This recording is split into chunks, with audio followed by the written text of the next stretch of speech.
I don't know if you have your finger on the pulse of like cancel culture. You know, this month alone, Gina Carano lost her job. I mean, I'm aware of it. So you know that like Gina Carano lost her job at The Mandalorian. Talked about the Holocaust or whatever. Yeah, I The saw guy, it. guy from The Social Network is into cannibalism and raping women, and that made Jennifer Lopez feel a little uneasy about co-starring in a movie with him. And the creepy guy Marilyn Manson, turns out he's kind of real life creepy too. So I mean, we all knew that about and Shia LaBeouf and all that stuff. Like think about like Marilyn Manson, Shia LaBeouf's like everyone knew that. Like there's like no one knew. It's funny that people are like, oh, like clutching their pearls now. I'm like, those guys have been on record as scumbags for a long time. What makes R. Kelly untouchable? What makes Marilyn Manson untouchable? Do we have to wait 10 years for them to fall out of their prime, where record sales go down, and then we're like, aha, we got you. You're not that famous anymore. You're a jerk. I mean, I think society dictates who gets canceled and who doesn't. And if R. Kelly fans are going to still listen to R. Kelly after all the shit he did, then that's really more testament on them. I mean, you know, like I'm pretty sure R. Kelly has lost a huge chunk of fans from what he did. Because I mean, what he did is insane.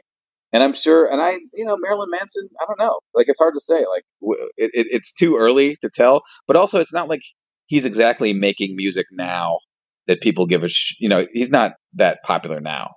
Like, if someone like Justin Bieber got canceled for some crazy shit like that, then we would see. Because then you'd see, like, oh, this is actually an artist who makes music that's relevant to now. And if it affects him, then we got something, you know? Army Hammer probably won't work again. Yeah, you know? That's safe to say. Even though his shit was just a weirdo fetish. I mean, unless he's actually come out as... Did he come out with actually assaulting any women, or he just, like, wrote gross shit to them? He said that he hit a deer and reached in the deer and ate its beating heart. And said he wanted to... And then he said he wanted to do illegal? That to her. It's not illegal, but... You know, if I'm Jennifer Lopez's agent, be like, hey, this guy eats wolf hearts. He's going to be co-starring in a movie with you. She'd be like, I mean, shit. People have lost their careers over way less than that, and so yeah, he's a. I mean, yeah, he probably won't be playing a Winklevoss twin anytime soon.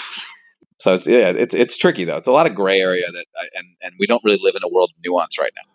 Yeah, it might seem odd, but I was actually thinking about your dad, how he would chill with Kurt Vonnegut, and it's like, you know, did he know that Kurt was distant from his children and cruel to his first wife and depressed and angry? No, they probably talked about art and they fed off each other's energy and friendship. I mean, you know, he might have, but shit, maybe my dad was like that. You know, like it's like that's what I'm saying. Like those things aren't criminal; they're just humans being humans, and and the fact that like, you know.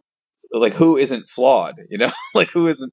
I mean, there's people that have done shit that are definitely terrible, and then there's people that, you know, just have had rough patches in their life. I don't know. It's just shitty that everyone's kind of on edge about being, you know, thrown into the fire.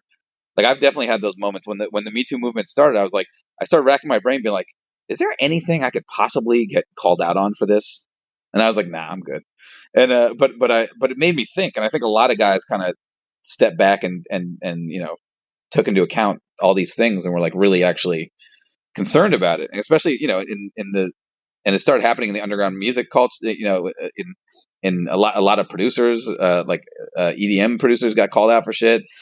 I mean, rappers have been called out for shit. It's, you know, it's hard to avoid. Yeah, I'm telling you, Talib Kweli is the next one. If he doesn't slow down, man. On his Instagram, I don't know if you're familiar. I'm a big Kweli fan, but he's got a. Well, didn't he get kicked off? He got kicked off Twitter. I've actually never really liked Kweli, but I've heard he was wild on Twitter. I never followed him on Twitter, but I heard he was like wild. He got booted on Twitter, and now he's on Instagram.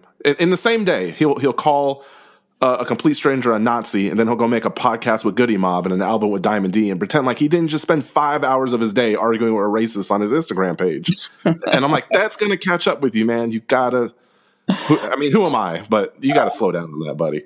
I mean, he just seems kind of reactionary from what I've seen, or like what I've heard about him. Like, you know, and you know, that's a common problem on, I can only speak to Twitter, but like, you know, motherfuckers get into it on Twitter. I've fallen for shit before where I've been like, where someone said something and you're just like, what?